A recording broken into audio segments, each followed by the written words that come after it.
Parade. നമുക്ക് ആദ്യം സന്തോഷത്തോടെ ഞാൻ വെൽക്കം ചെയ്യുന്നു നമ്മുടെ പെർമനന്റ് ജഡ്ജിംഗ് പാനലിലെ ഫസ്റ്റ് ജഡ്ജിനെ. I happy to welcome Jayaraj Warrier. Mimics parade ആയതുകൊണ്ടും മിമിക്രി ആയതുകൊണ്ടും ഒരുപാട് പേര് നമ്മുടെ അടുത്ത് കൈകാര്യം ചെയ്തുകൊണ്ടിരിക്കുക. ഒരാൾ ഇന്നും 1 രൂപ പോലും ഞാൻ ഇതുവരെ കോഴ വാങ്ങിച്ചിട്ടില്ല. അങ്ങനെ ഒരു സംഭവം ഉണ്ടായിട്ടില്ല, അതിന് തെളിവുമില്ല. ഓക്കെ. ആൻഡ് നെക്സ്റ്റ് ഐ വെൽക്ം നമ്മുടെ സ്വന്തം നവാസ്ക. ഹായ്. അയ്യ മോളെ, നമ്മൾ മത്സരത്തിലെത്തിയ നമ്മൾ ജഡ്ജിയും പാഞ്ഞലേ എത്തിയോന്ന് പെട്ടെന്ന് തുടങ്ങുമ്പോൾ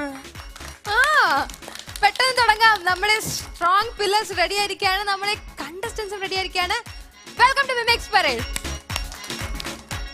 നിങ്ങളെ സപ്പോർട്ട് ചെയ്യാൻ വേണ്ടിയിട്ട് ഇന്ന് നമുക്ക് ഒരു സ്പെഷ്യൽ ജഡ്ജ് നമ്മളിപ്പോൾ ജോയിൻ ചെയ്യുന്നുണ്ട്. യെസ്, മിമിക്സിൽ നിന്നും സ്റ്റേജ് ഷോസ്, ഫിലിം വരെ എത്തി. നമുക്ക് എപ്പോഴും മനസ്സിൽ ആ ക്യാരക്ടർ, ഈ പേര് പറയുമ്പോൾ തന്നെ നമുക്ക് പെട്ടെന്ന് ഓർമ്മ വരുന്നത് ആമിന താത്തയാണ്. യെസ്, നമ്മുടെ സ്വന്തം അബീക.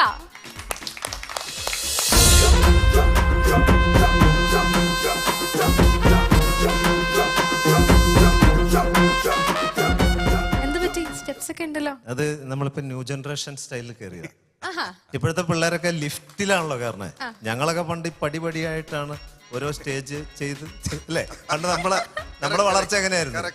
ഇപ്പോഴത്തെ പിള്ളേര് ലിഫ്റ്റിൽ കയറി വാണം വിട്ടാരി മുകളിലോട്ട് പോകും. എന്നിട്ട് അവർക്ക് താഴോട്ട് പോകുമ്പോ ഇതെന്താ സംഭവിച്ചത് അവർക്ക് തന്നെ പിടിയില്ല, അന്തം വിട്ടു പോകുന്ന ഒരവസ്ഥ. അബിക, പുതിയ വിശേഷങ്ങൾ എന്തൊക്കെയാണ്? എനിക്ക് പുതിയ വിശേഷമൊന്നുമില്ല. ഞാൻ പറഞ്ഞില്ലേ, ഞാനിപ്പോ കുറച്ച് ശ്രമത്തിലാണ് യോയോ ഒക്കെ ആകാനുള്ള. എനിക്ക് എന്റെ വിശേഷങ്ങളൊക്കെ പഴയത് തന്നെ. ഒരുപാട് സ്റ്റേജ് ഷോസിലൊക്കെ ഇങ്ങനെ ഷൈൻ ചെയ്തിട്ടിരിക്കുകയാണ് എബ്രോഡിലൊക്കെ. എന്തായാലും ഇനിയും ഒരുപാട് നമുക്ക് വരട്ടെ. എന്ന് ഇപ്പൊ നോക്കിക്കഴിഞ്ഞാൽ നമുക്ക് മിമിക്സ് എന്നും ഫിലിം അല്ലെങ്കിൽ സ്കിറ്റിലേക്ക് മാറിയിരിക്കുകയാണ്. ഇപ്പൊ നമ്മൾ വീണ്ടും ആ മിമിക്സിന്റെ ഒരു എസെൻസ് കണ്ടുപിടിക്കാൻ വേണ്ടിയിട്ടാണ്. സ്കിറ്റൊക്കെ തീർന്നു കഴിഞ്ഞപ്പോ നേരെ മിമിക്സിലോട്ട് പോയി. സ്റ്റോക്ക് തീർന്നിരിക്കുക. ഓക്കെ, അതുകൊണ്ടാണ് മിമിക്സിലേക്ക് നമ്മൾ വന്നത്. ആണ് നമുക്ക് ശരിക്കും നമ്മൾ മിമിക്സിലാണ് ഞങ്ങളൊക്കെ തുടങ്ങുന്നത്. ആദ്യം എടുത്ത ശബ്ദം ഏതായിരുന്നു? ആദ്യം എടുത്ത ശബ്ദം ഞാൻ മറക്കില്ല. കാരണം എനിക്ക് പൊതുവെ ഞാൻ പറഞ്ഞില്ലേ, ശ്രേയയുടെ ഒക്കെ എനിക്ക് ഭയങ്കര താല്പര്യമാണ്. ഞാൻ പറഞ്ഞില്ലേ, മൃഗങ്ങളോട് എനിക്ക് ഭയങ്കര താല്പര്യം. അപ്പൊ ഞാൻ ചെറുപ്പത്തിൽ എൻ്റെ വീട്ടിൽ ഈ വളർത്തു മൃഗങ്ങളുണ്ട്, ആട്. അപ്പൊ ഈ ആടിനോടൊക്കെ പ്രത്യേക താല്പര്യമാണ്. അപ്പൊ ഈ ആടിന്റെ ശബ്ദമാണ് ഞാൻ ആദ്യമായിട്ട് എടുത്തത്. അത് പല വെറൈറ്റി ആടുകളൊക്കെ ഉണ്ട്. അത് കഴിഞ്ഞിട്ട് പിന്നെ കോഴിയായി. സ്വഭാവം കൊണ്ടല്ല, ചോദിക്കാൻ വരികയായിരുന്നു. ഇതൊക്കെയാണ്. അത് കഴിഞ്ഞിട്ട് എന്താണ്, മുട്ട ഇടുന്നതിന് മുമ്പ് ഒരു പാട്ടുണ്ടല്ലോ, അതിന് മുട്ട ഇട്ട് കഴിഞ്ഞ് അറിയിക്കുന്നത്. ഇതൊക്കെയായിരുന്നു അന്നത്തെ. മൃഗങ്ങളിൽ തുടങ്ങിയതാണ് അല്ലേ? അതെ, ഇപ്പോഴും എനിക്ക് ആ ഒരു സ്നേഹമുണ്ട്. ആണല്ലേ, നന്നായി. എന്നാലും എന്തായാലും ഞാൻ ഇൻട്രൊഡക്ഷനിൽ തന്നെ പറഞ്ഞിട്ടുണ്ടായിരുന്നു ആമിനത്താത്തയുടെ ശബ്ദം. എൻ്റെ മോനെ, അള്ളാ പഠിച്ചോനെ, കഴിഞ്ഞ ഇലക്ഷനിൽ അറിഞ്ഞു എൻ്റെ മക്കളെ, എനിക്ക് ഇലക്ഷൻ വരുമ്പോ ഒരു വിഷമാ. ആ സ്ഥാനാർത്ഥികളൊക്കെ കഷ്ടപ്പെട്ട് എന്തോരം ബുദ്ധിമുട്ടിയിട്ടാ ഇവര് ഈ ഇലക്ഷൻ പ്രചരണം നടത്തണതേ. പൈസ മുടക്കും, ഉറക്കവും ഇല്ല, ഊണും ഇല്ല. എന്നിട്ടാണെങ്കിലോ ഒരാളല്ലേ ജയിക്കുള്ളൂ. അപ്പൊ ഞാൻ അങ്ങനെ ഈ ഇലക്ഷനിൽ അങ്ങനെ ഒരു പ്രത്യേകതയുണ്ട്, വോട്ട് കൂടിയവരെ ജയിപ്പിക്കുള്ളൂ. ഈ പ്രാവശ്യം അങ്ങനെ ഒരു സിസ്റ്റാ. അപ്പൊ കഴിഞ്ഞ പ്രാവശ്യം ആണെങ്കിൽ വോട്ട് കുറഞ്ഞവരെ തോപ്പിക്കുന്ന ഒരു സിസ്റ്റമായിരുന്നു. അപ്പൊ അത് അങ്ങനെയൊക്കെ ആയിപ്പോ എനിക്ക് ആകെ മാനസികമായിട്ടൊരു വിഷമം. അപ്പൊ ഞാൻ പറഞ്ഞു, ഞാൻ എൻ്റെ മമ്മലി എന്ന് പറഞ്ഞ എൻ്റെ ഉമ്മാടെ അനിയത്തിയുടെ മോനൊക്കെ നിൽക്കുന്നുണ്ട്. അപ്പൊ ഞാൻ പറഞ്ഞു, മോനെ മമ്മാലി, ഞാനൊന്ന് സംസാരിച്ചു നോക്കാം ഈ ഇലക്ഷൻ കമ്മീഷനായിട്ടേ. അപ്പൊ ഞാൻ വിളിച്ചിട്ട് പറഞ്ഞു, ബഹുമാനപ്പെട്ട ഇലക്ഷൻ കമ്മീഷണർ സാറേ, എങ്ങനെയെങ്കിലും ഈ കൗണ്ടിങ് നമ്മുടെ വിദ്യാഭ്യാസ മന്ത്രിനെ കൊണ്ടൊന്ന് നടത്തിക്കാൻ പറ്റുമോ എന്ന് ഞാൻ ചോദിച്ചു. അതാകുമ്പോ എല്ലാവരും A+ പാസ്സായിക്കോളൂ. ക്ലാസ്. അപ്പൊ എന്തായാലും ഇനി വിശേഷങ്ങൾ ഇനി സംസാരിക്കാനുണ്ട്. നമുക്ക് ഇനി കണ്ടസ്റ്റന്റ് പെർഫോമൻസും ഒക്കെ അതിന്റെ ഇടയിൽ നമുക്ക് ഇനി വിശേഷങ്ങൾ പങ്കുവെക്കാം. കണ്ടസ്റ്റൻസിനെ സപ്പോർട്ട് ചെയ്യാൻ വേണ്ടി please join with us. Slow motion. Slow motion അതാണല്ലോ ട്രൈ.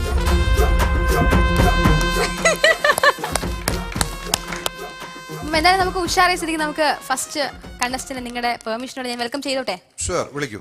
യെസ്, ആദ്യമായി ഞാൻ വെൽക്കം ചെയ്യാം ഏബിൾ.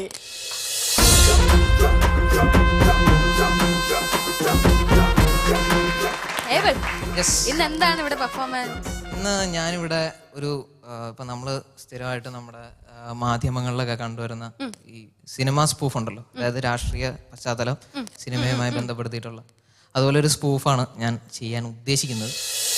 നമോവാകം.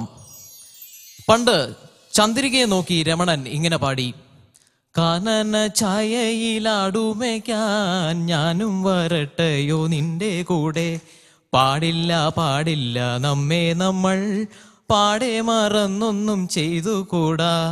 ഇന്ന് ഈ ഗാനം നമ്മുടെ രാഷ്ട്രീയക്കാർ ഏറ്റെടുത്തിരിക്കുകയാണ്. ബാറിന്റെ കേസിൽ രാജിവെക്കാൻ താനും വരാമോടോ എൻ്റെ കൂടെ, ഞാനില്ല ഞാനില്ല രാജിവെക്കാൻ, കോഴ വാങ്ങിയവർ മാത്രം വെച്ചാ മതി. ഇങ്ങനെയാണ് ഇന്ന് കേരളത്തിന്റെ അവസ്ഥ. രംഗം 1, കിരീടം. നിന്റെ ഉമ്മച്ചനാടാ പറയുന്നത് രാജിവെക്കടാ പാണി. ഉമ്മച്ചനാടാ പറയുന്നത്, നിന്റെ സ്വന്തം ഉമ്മച്ചനാടാ പറയുന്നത് രാജിവെക്കടാ, രാജിവെക്കടാ പാണി, രാജിവെക്ക. എനിക്ക് വേറെ ഒന്നും പറയാനില്ലടാ. രാജിവെക്കുമാണേ, രാജിവെക്കും നീ, രാജിവെക്കും. ഞങ്ങൾ അഭിമാന പുരസ്സരം അവതരിപ്പിക്കുന്നു കോഴ മാധവൻ. കാശ് വാങ്ങി എന്ന് പറഞ്ഞൊരു കേസ് സർക്കാർ കടലാസില് ഞാൻ എങ്ങനെ എഴുതും എന്റെ അച്ഛമാമ? കാശെന്ന് എഴുതണ്ട, കോഴയെന്ന് എഴുതാമല്ലോ. കോഴ കോഴ, കോഴിയുടെ കോ, മഴയുടെ ഴ ഴ ഴ. അങ്ങനെ ഒന്നും എഴുതാൻ പറ്റില്ല. ഇവിടെ തെളിവില്ല, അതാണ് തെളിവില്ല. തെളിവില്ലാതെ ഞാൻ ഒരു കാര്യവും എഴുതില്ല. സൗരോർജത്താൽ അലങ്കൃതമായ കൊട്ടാരം. ഉമ്മറ്റ. താനെന്താണോ ഇവിടെ? അകത്തെന്തായിരുന്നു പരിപാടി? അത് ഞാനൊരു വഴിപാടിന്റെ കാര്യം പറയാൻ പോയതാ. വഴിപാടായിട്ടായിരുന്നില്ലല്ലോ, നല്ല കാര്യമായിട്ടായിരുന്നല്ലോ. വലിയ വെടി 1, ചെറിയ വെടി 2. ഇത് അനാവശ്യം പറയരുത്. അനാവശ്യം തനിക്ക് കാണിക്കാം, ഞാൻ പറയരുതല്ലേ.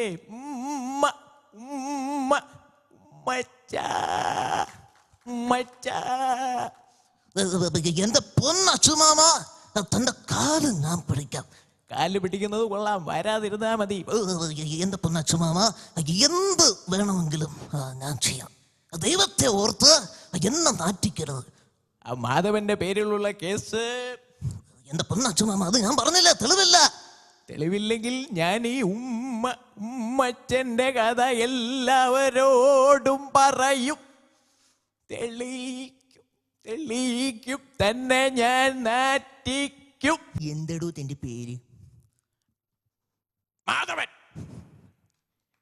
മാധവനോ? ഒറ്റപ്പേര് പറയടോ. കോഴമാധവൻ. കൂഴമാധവൻ.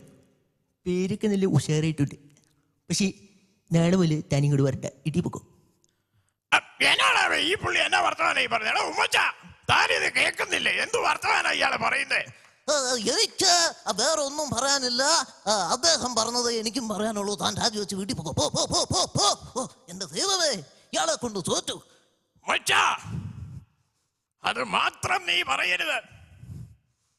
എല്ലാവരും എന്നെ പിന്തള്ളി, എന്നെ തള്ളി പറഞ്ഞു. നിങ്ങൾ എന്തെങ്കിലും ഓർത്തിട്ടുണ്ടോ ഈ പാർട്ടി എങ്ങനെയാ ജീവിക്കുന്നതെന്ന്? ഇവിടെ പോസ്റ്റർ ഒട്ടിക്കാൻ ആളാ എവിടുന്നാ കിട്ടുന്നതെന്ന് നിങ്ങൾ ആരെങ്കിലും ചിന്തിച്ചിട്ടുണ്ടോ? ബംഗാളികൾക്ക് കാശ് കൊടുക്കുന്നത് എങ്ങനെയാണെന്ന് നിങ്ങൾ ചിന്തിച്ചിട്ടുണ്ടോ? നേതാക്കന്മാര് കോടീശ്വരന്മാരായത് എങ്ങനെയാണെന്ന് നിങ്ങൾ ചിന്തിച്ചിട്ടുണ്ടോ? മാധവൻ കള്ളനാ, ഈ പാർട്ടിയുടെ സ്വന്തം കള്ളൻ. പക്ഷേ മാധവൻ കട്ടതൊന്നും ഈ പാർട്ടി വിട്ട് വെളിയിൽ പോയിട്ടില്ല, ഈ നിയമസഭ വിട്ട് വെളിയിൽ പോയിട്ടില്ല. ഞാൻ പോവാ. നമ്മളില്ല. നിർത്തി, എല്ലാം നിർത്തി, മതിയായി. ഫയർ നിറഞ്ഞു. ഇയാളെന്താ അവിടെ നിൽക്കുന്നത്? ഇയാളാരാ? എനിക്ക് അങ്ങനെ പ്രത്യേകിച്ച് പാർട്ടി ഒന്നുമില്ല. എല്ലാ പാർട്ടിയിലും ഞാൻ പോവും, എല്ലായിടത്തും ഞാൻ അഭിപ്രായം പറയും. ഒന്നും പറഞ്ഞാൽ പറ്റില്ല. താൻ ഏത് പാർട്ടി ഇപ്പൊ പറയണം? തന്റെ പാർട്ടി ഏതാന്ന് പറയാ താൻ ഇതിനകത്ത് നിൽക്കാൻ ഒക്കില്ല. എന്താണോ തന്റെ പാർട്ടി? ആരാ തന്റെ പാർട്ടി? പറ. എന്റെ പാർട്ടി ഏതാന്ന് തനിക്കറിയണമെങ്കിൽ താൻ എന്നോട് ചോദിക്കുക താൻ ഏതാ പാർട്ടി എന്ന്. അപ്പോൾ ഞാൻ പറഞ്ഞുതരാം താൻ ഏത് പാർട്ടിയാകും ഞാൻ ഏത് പാർട്ടിയാകും. ഇനി തൻ്റെ പാർട്ടി ഏതാന്ന് തനിക്ക് അറിഞ്ഞുകൂടെങ്കിൽ താൻ എന്നോട് ചോദിക്കുക തൻ്റെ പാർട്ടി ഏതാന്ന്. അപ്പോൾ ഞാൻ പറഞ്ഞുതരാം തൻ്റെ പാർട്ടി ഏതാകും എൻ്റെ പാർട്ടി ഏതാകും. എല്ലാം മനസ്സിലായില്ലേ?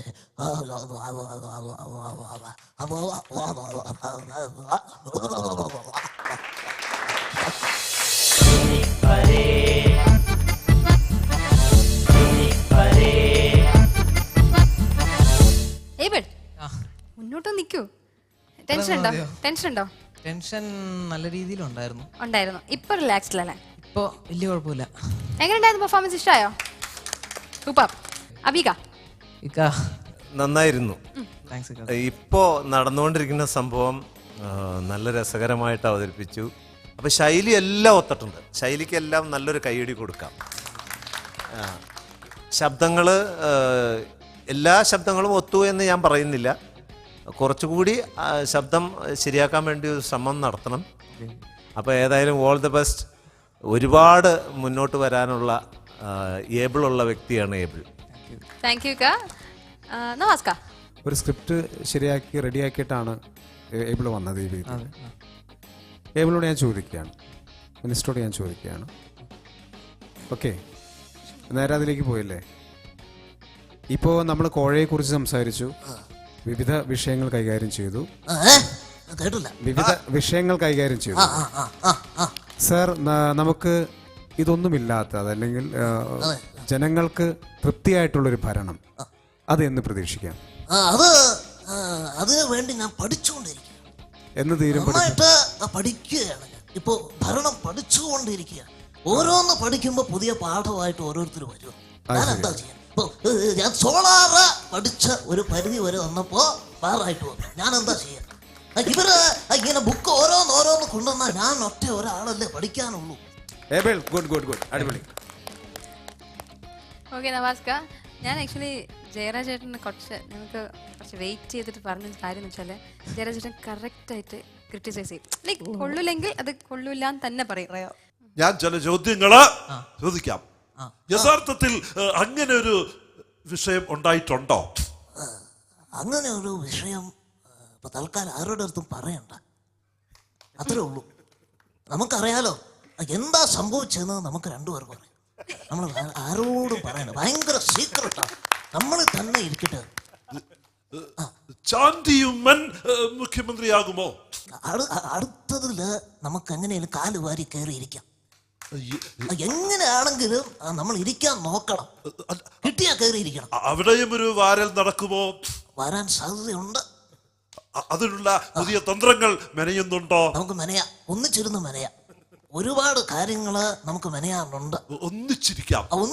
പക്ഷെ അതിനിടയിൽ ആരെയും കേട്ടണ്ട. കള്ളക്കളി കളിക്കരുത്. കള്ളക്കളി ഇല്ല. നമ്മൾ തമ്മില് കള്ളക്കളി ഇല്ല. ബാക്കിയുള്ളവരുമായിട്ടേ കള്ളക്കളി ഉള്ളൂ. All the best. Thank you. അദ്ദേഹത്തിന് എന്തെങ്കിലും ചോദിക്കാനുണ്ടോ? ചുമ്മാ ഇരിക്കും അവിടെ. ചോദിക്കാനുണ്ടോ? അല്ല, എനിക്ക് എന്തെങ്കിലും മറ്റേ കമ്മീഷൻ എന്തെങ്കിലും കിട്ടിയതിന്റെ ബാലൻസ് സ്റ്റേജിന്റെ പുറകില് ഈ കാര്യങ്ങളൊന്നും ഇവിടെ പറയരുത്. ഇവിടെ ഇങ്ങനത്തെ കാര്യമൊന്നും പറയരുത്. ഈ മെട്രോ റെയില് വരുമോ? ഉടനെ തന്നെ വരും. എന്തെങ്കിലുമൊക്കെ വരും. അവിടുന്ന് പുറപ്പെട്ടിട്ടുണ്ട്. നോക്കി നിന്നോ. വരും. Very good. Thank you sir, thank you. അതാണ് ഒരു കൗണ്ടറിന്റെ സുഖം. അതായത് നമ്മളിപ്പോൾ കണ്ണാടിയിൽ രാവിലെ നോക്കുമ്പോൾ നമ്മളോട് ചില സത്യസന്ധത പുലർത്തണം എന്ന് പറഞ്ഞിട്ടാണല്ലോ തുടങ്ങുക. രാവിലെ കണ്ണാടി എടുത്ത് നോക്കുമ്പോൾ നമ്മൾ പറയുന്നത് ഇന്നത്തെ ദിവസം നന്നാവണേ, അല്ലെങ്കിൽ ഈ മോന്ത വെച്ചിട്ടാണല്ലോ ഈ പരിപാടി ചെയ്യുന്നത്. അതുപോലെ ഒരു മനസാക്ഷിയോട് സംസാരിക്കുന്നത് ഞാൻ ജസ്റ്റ്. അപ്പോൾ നിങ്ങളത് വളരെ നന്നായി പെർഫോം ചെയ്തു. വളരെ നന്നായി. Thank you sir, thank you. All the best. തുടർന്നും ഞങ്ങളെ അത്ഭുതപ്പെടുത്താനുള്ള പുതിയ വിഭവങ്ങളായിട്ട് വരിക. മാർക്സിലേക്ക് പോവാ അല്ലേ? എൻ്റെ അമ്മേ. ഓക്കെ, ഔട്ട് ഓഫ് 25 ജയരാജ് ചേട്ടാ 19 ഔട്ട് ഓഫ് 25. നമസ്കാർ. സീനിയർ ആയിട്ടുള്ള ഒരാൾ തരുമ്പോൾ അതൊന്ന് കുറയ്ക്കാൻ പാടില്ലല്ലോ. ഇല്ല, കൂട്ടാൻ വേണമെങ്കിൽ കൂട്ടാൻ പാടില്ല. വിഷമം വരും. 19. Okay, 19 out of 25. കോതമംഗലക്കാരൻ ഏബിളിന് കോതമംഗലക്കാരൻ അബിക എത്രയാണ് 25 മാർക്സ് കൊടുക്കുന്നത്? ഞാൻ ഇവര് രണ്ടുപേരും 19 കൊടുത്ത സ്ഥിതിക്ക് തീർച്ചയായിട്ടും ഞാൻ അവരെക്കാൾ കുറച്ചെങ്കിലും ഒരു നാട്ടുകാരനുള്ള നിലയ്ക്ക് ഒരു മാർക്ക് കുറച്ച് കൊടുക്കുന്നതായിരിക്കും നല്ലത് എന്നാണ് എനിക്ക് തോന്നുന്നത്. കാരണം അത് ഞാൻ ആ മാർക്ക് കൊടുക്കുന്നതിനൊരു കാരണമുണ്ട്. ഞാൻ ഇദ്ദേഹത്തിന് കൊടുക്കാൻ ഉദ്ദേശിക്കുന്ന 18 8ഉം 1ഉം എത്രയാണ്? 9. ഈ 9നെ ഒന്ന് മറിച്ചിട്ട് നോക്കി. 6. ഈ 6ഉം ഉമ്മൻചാണ്ടി സാറുമായിട്ട് വലിയ ബന്ധമുണ്ട്. എന്താണെന്നറിയാലോ? ഈ 6 എന്ന് പറയുന്ന സംഖ്യക്ക് നമ്മൾ നോക്കുന്ന പോലെ ഇരിക്കും. ഇങ്ങനെ ഇത് നോക്കിക്കഴിഞ്ഞാൽ 9 വന്നു. അപ്പോൾ ഈ 6 ഉമ്മൻചാണ്ടി സാറിൻ്റെ ഏറ്റവും വലിയ പ്രശ്നം. 3 ഇടമലയാറ്, മുല്ലപ്പെരിയാറ്, ബാറ്, സോളാറ്. അപ്പം അതുകൊണ്ട് ഞാൻ 18 അങ്ങോട്ട് ഉറപ്പിക്കുകയാണ്. 1 തരം, 2 തരം, 3 തരം. Good able. അപ്പോൾ എന്തായാലും മാർക്സും കിട്ടിയിട്ടുണ്ട്, നല്ല റെസ്പോൺസും കിട്ടിയിട്ടുണ്ട്, സ്പോണ്ടേനിയസ് ആണെന്ന് ഫീൽ ചെയ്തിട്ടുണ്ട്. സോ ഏബിളിലെ total mark is 56 out of 75. Happy? ഇതിനെക്കാട്ട് അടുത്തത് പൂളിച്ചെടുക്കണം. Okay, all the best. Please.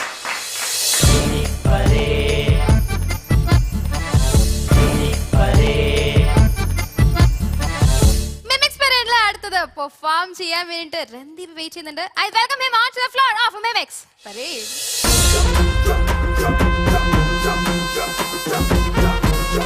Okay, അപ്പോൾ രൺദീപിന് ബിഗ് ഹാൻഡ് കൊടുക്കൂ പ്ലീസ്. അടിച്ചുപൊളി കേട്ടോ. ഓക്കെ. നമസ്കാരം. എല്ലാ പ്രേക്ഷകർക്കും സഞ്ചാര പരിപാടിയിലേക്ക് സ്വാഗതം. ചരിത്രം ഉറങ്ങിക്കിടക്കുന്ന കോഴിക്കോടിൻ്റെ മണ്ണിലൂടെയാണ് നമ്മുടെ ഈ യാത്ര. ലക്ഷ്യസ്ഥാനത്തേക്ക് എത്താൻ ഞങ്ങൾ അതിരാവിലെ തന്നെ വീട്ടിൽ നിന്ന് പുറപ്പെട്ടു. പാടവരമ്പത്ത് കൂടി 1 കിലോമീറ്റർ നടന്നാൽ മാത്രമേ നമുക്ക് മെയിൻ റോഡിൽ എത്താൻ പറ്റുള്ളൂ. ഞങ്ങൾ നടക്കുവാൻ തീരുമാനിച്ചു. അല്ലാതെ പാടവരമ്പത്ത് കൂടി കാർ ഓടിക്കാൻ പറ്റില്ലല്ലോ.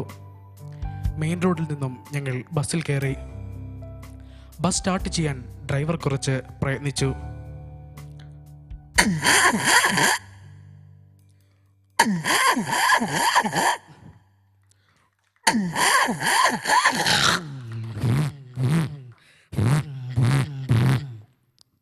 കുറേ നേരത്തെ ഞങ്ങളുടെ യാത്രയ്ക്ക് ശേഷം ഞങ്ങൾ കോഴിക്കോട് റെയിൽവേ സ്റ്റേഷനിൽ വന്നെത്തി. ഇവിടെ 5 കിലോമീറ്റർ യാത്ര ചെയ്യാൻ വെറും 2 മണിക്കൂറേ വേണ്ടി വന്നുള്ളൂ. കേരളത്തിൻ്റെ റോഡുകൾക്ക് നന്ദി. ഞങ്ങൾക്ക് പോകാനുള്ള ട്രെയിൻ പ്ലാറ്റ്ഫോം നമ്പർ 1 കാഴ്ചകൾ ചിത്രീകരിക്കാനായി ഞാൻ വിൻഡോ സീറ്റിൽ ഇടം പിടിച്ചു. ഒടുവിൽ ഞങ്ങളുടെ ട്രെയിൻ പുറപ്പെട്ടു.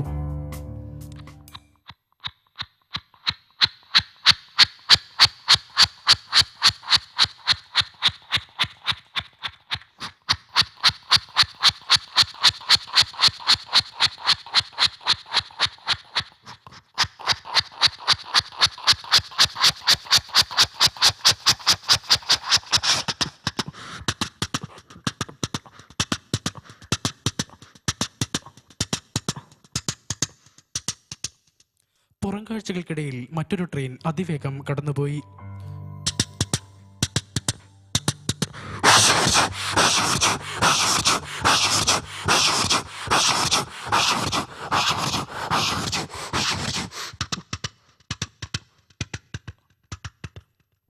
എൻ്റെ സീറ്റിൻ്റെ മുൻവശത്ത് ഒരു അമ്മയും കുഞ്ഞുമുണ്ടായിരുന്നു. കുഞ്ഞ് കരയുന്നുമുണ്ടായിരുന്നു.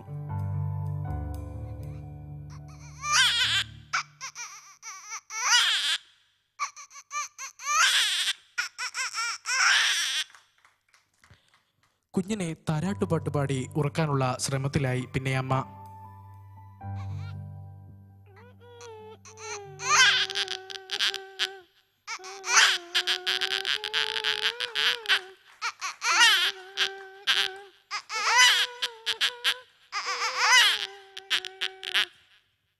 ഒടുവിൽ ഞങ്ങളുടെ ട്രെയിൻ വടകരയിലെത്തി. റെയിൽവേ സ്റ്റേഷനിൽ മൂലക്കൊരു അർച്ചസ് ഫിസ്റ്റുല, രോഗമില്ലായ്മയിൽ മറ്റുതരാമെന്നുള്ള, ഓപ്പറേഷൻ ഇല്ലാതെ മറ്റുതരാമെന്നുള്ള പോസ്റ്ററുകൾക്കിടെ ഞങ്ങൾ മറ്റൊരു പോസ്റ്റർ കണ്ടു. അത് ജംബോ സർക്കസിൻ്റെതായിരുന്നു. പിന്നെ ഒട്ടും താമസിച്ചില്ല, ഞങ്ങൾ നേരെ ജംബോ സർക്കസിലേക്കാണ് പോയത്. അവിടെ ആകർഷണീയമായ ഒരു ഇനമായിരുന്നു മരണക്കിണറിലെ ബൈക്ക് കൊണ്ടുള്ള അഭ്യാസം. അത് ഞാൻ നന്നായി ചിത്രീകരിച്ചു.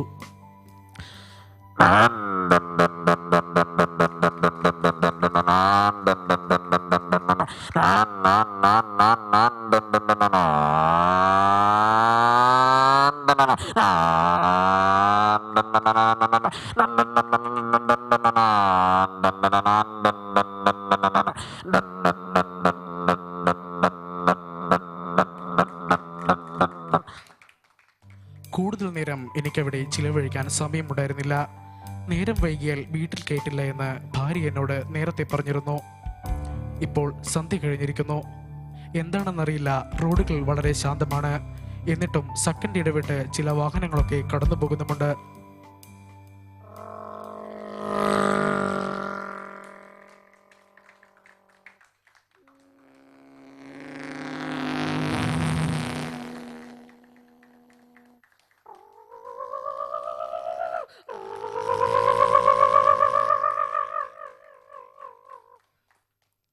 ഞങ്ങൾക്ക് പോകാനുള്ള കാർ വന്നെത്തി. ഞങ്ങൾ വീട്ടിലേക്ക് യാത്ര തിരിച്ചു. എൻ്റെ സുഹൃത്ത് എൻ്റെ വീടിനടുത്തുള്ള ബസ് സ്റ്റോപ്പിൽ എന്നെയും തള്ളിയിട്ടുകൊണ്ട് അവർ യാത്ര തുടർന്നു. ഇപ്പോൾ സമയം രാത്രി 10 മണി. സ്റ്റെതസ്കോപ്പിൻ്റെ സഹായമില്ലാതെ ഹൃദയമിടിപ്പ് അളക്കാൻ പറ്റിയ സമയം.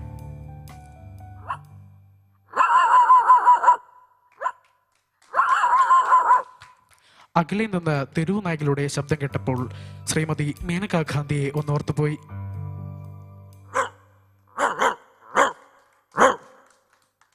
നേരത്തെ കേട്ട ശബ്ദം അടുത്തടുത്ത് വരുന്നത് പോലെ എനിക്ക് അനുഭവപ്പെട്ടു.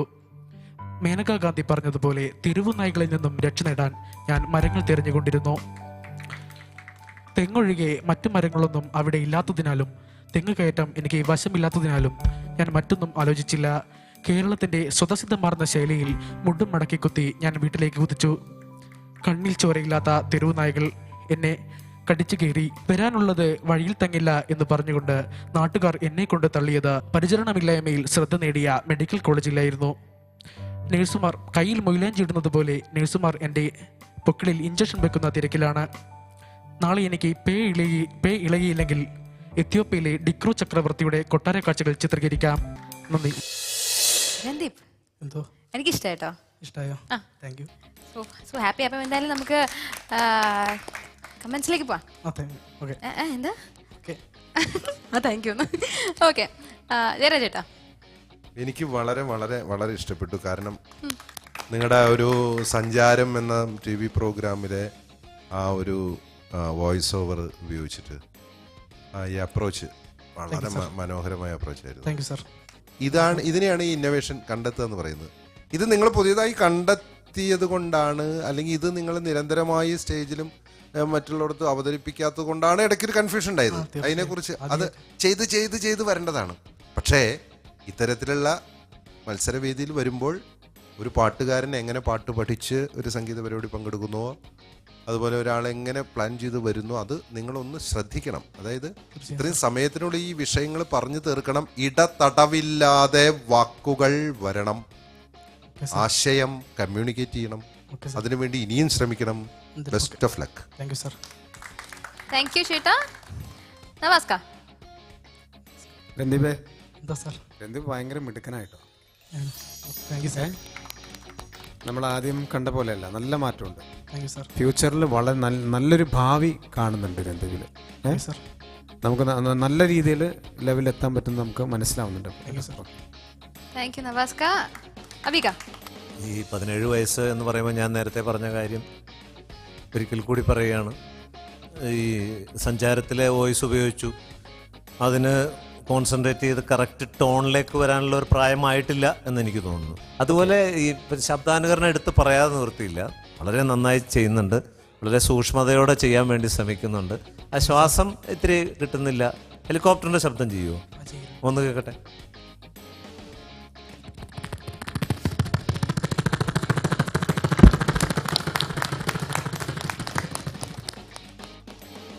എന്തായാലും പെർഫെക്ഷൻ. രൺദീപ് ഹാപ്പി അല്ലേ? പോയിരുന്നു. മാർക്സ് വേണ്ടേ? അബിക സ്റ്റാർട്ട് ചെയ്യാം. അബിക, ഞാൻ തരാൻ ഉദ്ദേശിച്ച മാർക്കിൽ നിന്ന് 1 മാർക്ക് കൂടി കൂടുതൽ തരികയാണ് നിനക്ക്. അത് എൻ്റെ വക ഒരു ഗിഫ്റ്റ്. എനിക്ക് കിട്ടാത്ത ഞാൻ നിനക്ക് തരുന്നു 20 mark. Thank you sir. Super. 20 out of 25.